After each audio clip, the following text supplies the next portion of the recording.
And it's getting harder for President Trump's supporters to communicate on the alternative social media platform Parler. Apple is removing the app from its stores, saying it's home to violent threats and calls for illegal activity. The iPhone maker says it warned Parler but didn't see an adequate response. Google has removed Parler from its Play Store, and Amazon is removing it from its cloud hosting service. President Trump is locked out of Twitter, Facebook, Instagram, Snapchat, and Twitch. Meanwhile, Capitol Police are working with U.S. Air Marshals to protect traveling members of Congress. ABC's Karina Mitchell has more on the investigation of the riots at the U.S. Capitol.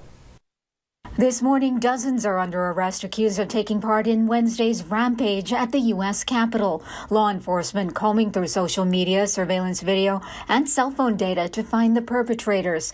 They include Adam Johnson of Florida, charged with theft of government property after he was allegedly spotted carrying House Speaker Nancy Pelosi's lectern. Jacob Chansley, a.k.a. Jake Angeli, charged with entering a restricted building, violent entry, and disorderly conduct. And Richard Barnett, photographed with his feet on Speaker Pelosi's desk, turning himself in Arkansas, also now facing federal charges.